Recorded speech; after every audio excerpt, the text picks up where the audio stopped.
Hello beautiful soul! Welcome back to my channel. This is my channel. Amir from Japan. Kabayang Capricorn. Ang dami nating card.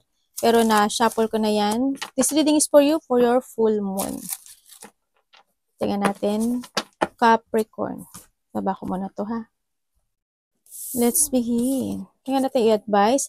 Cycle of the rhythm. Honor the cycle of your body, energy level, and emotion. Ayan. Kailangan mong you need to focus to level up, no? Sa sarili mo. Ayan, don't dance to a rhythm lang sa nakita ko dito. And we have the blessing. Yan, may mga blessing naman na parating sa'yo sa nakikita ko sa'yo dito. Parang kulang yung card mo. Parang kulang yung card mo. 1, 2, 3, 4, 5. 1, 2, 3, 4, 5. 6. Hindi lang kulang. Ito pala. Engot naman na ate. Hindi, parang kulang talaga. Pero okay naman. 2, 4, 6, 8. 2, 4, 6, 7. O, kulang nga, di ba? Di, kailan ang kulang? Ito.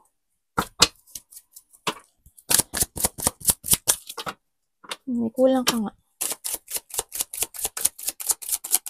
Diba? Hindi ko daw na ano. Hindi ko raw na... Ayan, ang kulang. Okay. Diyos mayo, ate. Ingot-ingot lang eh, no? Tama na ba? Okay, so nakita ko sa'yo dito. Tama ba to? Okay. Dito, yun nga, sabi to, there's a blessing, no? Kaso, yung may mga blessing talaga na may delay, no? May mga blessing na hindi agad makukuha or hindi agad matutupad, no? Pero, keep moving lang. Sa nakita ko ito, you need to keep moving. Kumbaga, kailangan mong maano yung cycle na to, no? Yan. Kahit mahirap, kasi makakamtan mo yung blessing na yon sa nakita ko dito.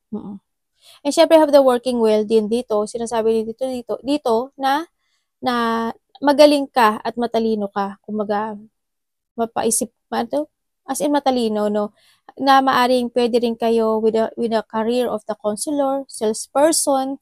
Yan, yung iba sa inyo is head of the company, no? Yun ang mga profession na bagay yata sa'yo. Maaring kayo is nahandoon kayo. Kumbaga, you have a wisdom. Kasi nandito talaga yung karunungan sa nakikita ko dito. Maybe you are starting a new life sa nakita ko dito. Yan. You may get a fresh start. Kasi you are guided also, no? Sa nakita ko dito. And then, syempre, imulat mo lang din mga mata mo kasi this is the pineapple. Siguro mabilis ka rin mag-thinking, pero imulat mo rin yung mga mata mo for mga obstacle na mga darating sa'yo. Make sure na bago ka pipirma o bago ka gagawa ng mga bagay-bagay, kailangan mo basahin muna yung rules, ano, at saka kailangan mo magkaroon ng copy nun para hindi ka rin maloko if ever sa nakita ko dito. And kailangan din ng lakas ng loob, kailangan din, iba sa inyo, maaari nagtitiis kayo kung nasaan kayo sa ngayon. May mga offering naman ng mga new job or there's a contract ako na nakikita sa inyo, no, na maghahaba ng kontrata. And nakikita ko rin naman dito na yung iba pala, no, parang nagkakaroon ka ng mga arthritis. May taong arthritis, mga tao na there's a muscle pain, ako nakikita, or there's a trauma, ako nakikita sa inyo. And tandaan mo, if you are aligned, di ba, sa buhay mo, mababantayan mo yung gate mo eh. Di ba? Kumbaga, put boundaries. You need to put boundaries. No? Sa nakita ko dito. Nandun yung limitation sa nakita ko dito. Kailangan mo ngayon is a structure. Tanda mo, you are the authority of yourself para sa mga blessing na darating sa'yo. No? Yes, may blessing na darating sa'yo. May blessing. Diba dito, you are manifesting money, no? And yung mga ma-reach mo yung goals mo, yung mga financial assistance ako nakikita. And nandito talaga din si fear of failure. Diba dito is parang not putting yourself out hard to regroup and recover. Siguro andun yung pag-iwas nyo sa mga tao, no? Sa nakita ko dito. Siguro hindi kayo, kahit na dito kayo sa profession na ganito, hindi kayo siguro gaanong, may boundaries siguro kayo. Sa nakita ko to. Parang you have a boundaries. Parang limit, may mga limitation kayo sa pagsasalita, sa mga galaw-galaw, ganyan, no? Sa nakita ko to. Yes, may mga broken dream. When it comes to a goal, no, nandito yung motivation and confidence, no, sa nakita ko dito. Yan. Kailangan you know what your goal this time. And alam ko naman na alam mo yun para sa'yo, no? And may mga broken dreams na hindi talaga agad mag-work when it comes to your plano sa nakikita ko dito. Pero wag kang mapanghinaan ng loob doon, no? Sabi dito, don't give up, 'di ba? Wag mo i-close yung hope na yun kasi blessing is coming naman. And dito yung iba dito, there's a money skill investor taking risk pays a value. Iba dito is may mga fame, may iba dito maaring nagkakaroon kayo ng self-made, no? O kaya may mga sikat dito. Yeah, it's more on exposure to get more blessings. Sa nakita ko dito, nandito yung iyong reputation. Also, para na nandito rin kayo. Yan. Yan yung mga ano, you need to face your situation or align na situation to get the blessing. Sa nakikita ko to and to get the victory, no? Sa iba sa inyo. Kumbaga, handin yung mga sitwasyon na itama nyo yung mga mali, action na yung mga dapat aksyonan, desisyon na yung mga dapat desisyonan, no? Dito nga si goal, di ba? Alignment is needed. So nakita ko dito. And syempre, nandito yung mga good opportunity. Di ba? May mga important door na mag-o-open sa'yo right now and walk through them.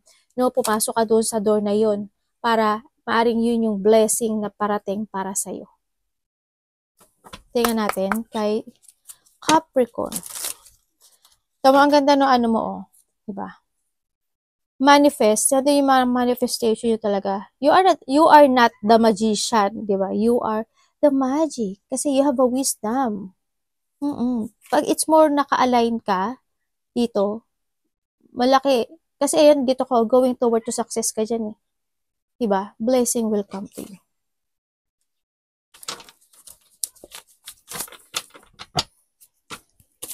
Tingnan natin Capricorn in full moon 2020.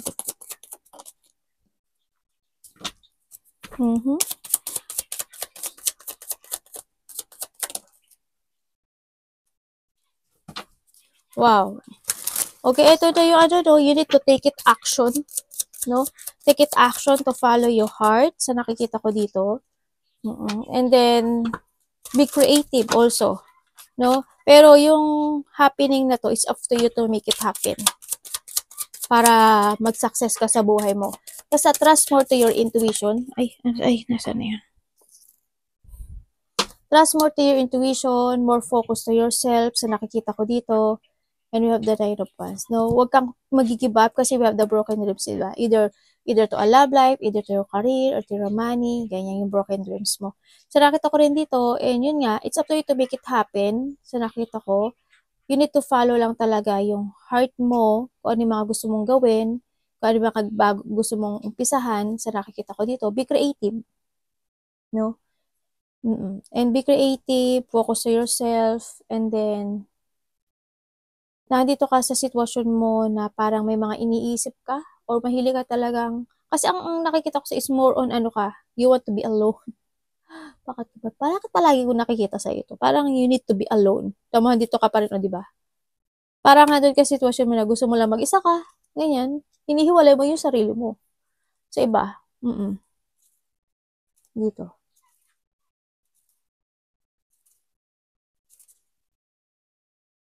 Parang you need to create your idea para maging totoo siya, no, sa ngayon.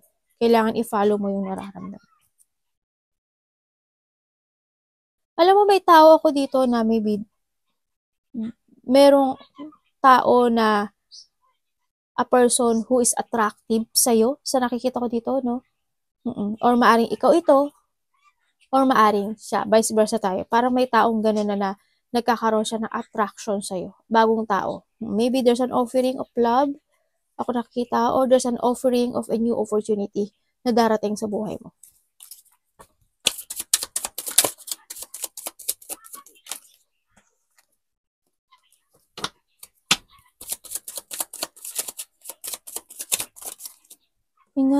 Inang.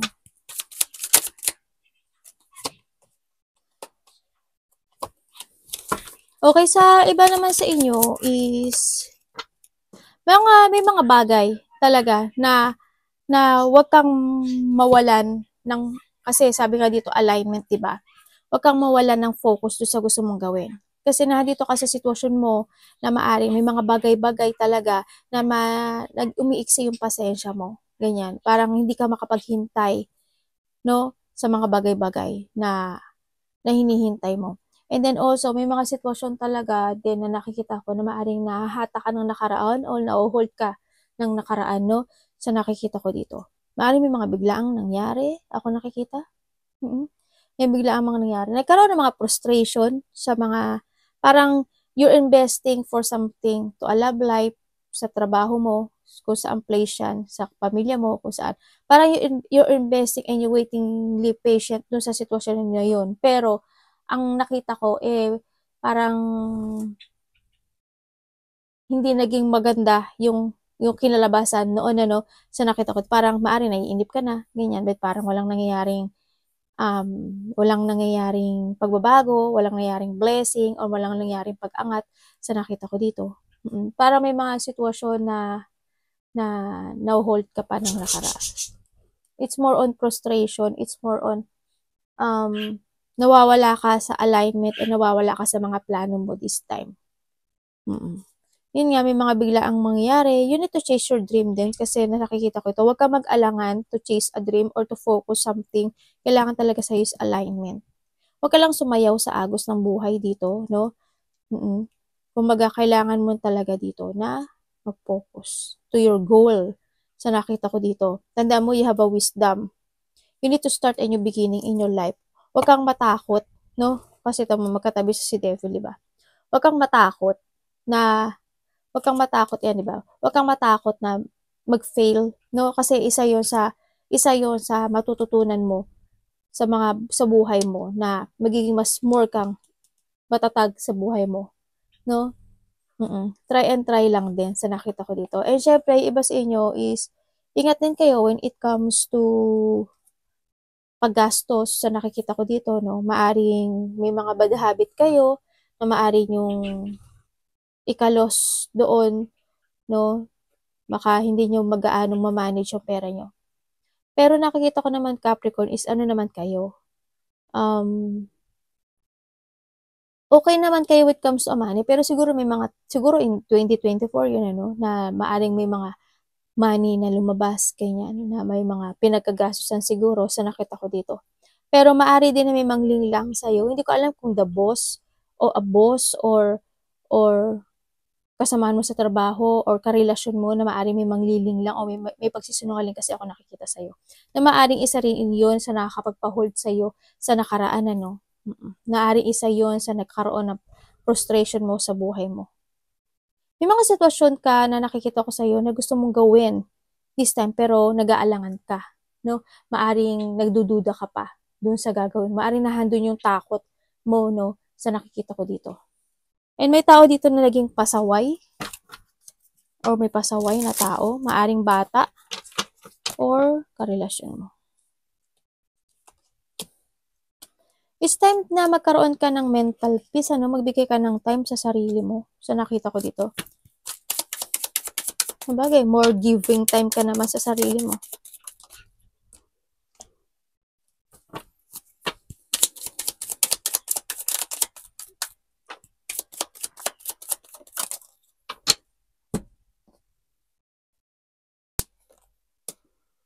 The 7 of Cups. Okay. Ibig sabihin dito is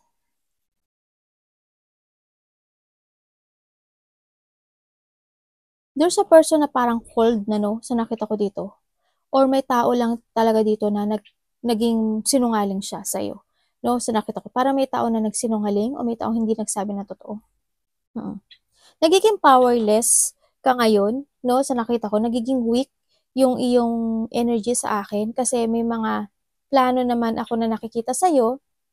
Kaso, maaring hindi ka agad this time makapag-desisyon dun sa plano na yun, no, sa nakita ko dito. Kailangan mo lang din dito, anak, huwag ka sa ulo ni mami. Kailangan mo lang din na manindigan. Ano yun? Parang may ano sa ulo ko. Kailangan mong madigan at huwag kang matakot, no, to decide. Kasi ngayon parang nala-lack of structure ka eh. Kumbaga may mga plano naman, may mga exciting plano, o may mga new exciting planning.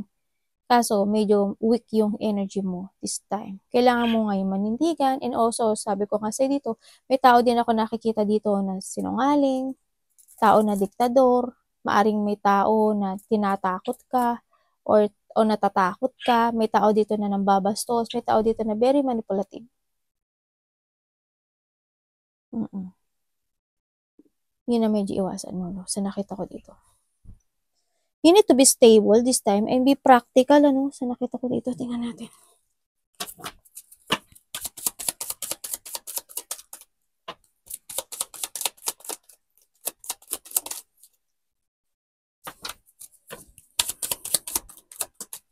Nako, devil na naman. Sa ngayon is medyo nagiging mabagal yung development mo. Yung mga decision making mo, mabagal, ganyan. Maaaring may mga sitwasyon ako na nakita sa'yo na nai-stuck ka. You are in a place na parang ang daming dissatisfaction or you feeling stuck or ang daming tanong na pumapasok sa isipan mo, no? Maaaring may mga namimiss kang tao or na doon nare-revisit mo yung the past situation mo sa buhay mo na mga gusto mong hilingin, no? Ako nakikita dito, pero hindi mo pa siya makatamkamtan. Nagkakaroon ka ng mga disappointment dahil ang tagal dumating ng mga blessing or ang tagal dumating ng mga pagbabago sa buhay mo, sa iba sa inyo, no? Sa nakita ko dito, or maaring sa trabaho mo, parang handun yung sitwasyon na parang may kulang or handun yung sadness, ganyan, into your love life, or kaya sa trabaho mo yan o sa family mo. Kung saan man parte ng buhay mo yan, no? Kung saan aspeto ng buhay mo yan, sa nakikita ko dito, no? Yun nga, doon pa rin yung you try to develop or you are patiently waiting to develop or magkaroon ng mga pagbabago sa buhay mo, sa career mo, sa trabaho mo, sa family mo man yan, sa relasyon mo. Sa nakita ko ito. Kasi nandito ka pa talaga, totally sana stuck ka pa sa sitwasyon mo. Naghihintay ka pa, marami sa inyo na naghihintay. Kuhanin mo lang yung sa'yo dito sa sinasabi ko. Marami sa inyo na naghihintay kayo ng sign, no? Naghihintay pa kayo ng sign doon sa sitwasyon. Or maybe you are waiting for something pa rin sa nakita ko to. Pero sinasabi kasi dito is the universe is always offering you an opportunity. Pero you always it rejected or hindi mo na talaga napapansin. No? Maybe you are not willing pa to let go yung mga interest mo sa ngayon, kaya nakafocus ka pa rin sa meron ka sa ngayon. Kaya yung opportunity na yun is hindi mo ata napapansin sa nakita ko dito. And then, yun nga, try to focus to your dreams or sa mga pangarap mo sa buhay mo. May mga sitwasyon na kailangan mong i-let go or kailangan mong i-withdraw or kailangan mong mag-escape doon, no? Sa nakita ko dito.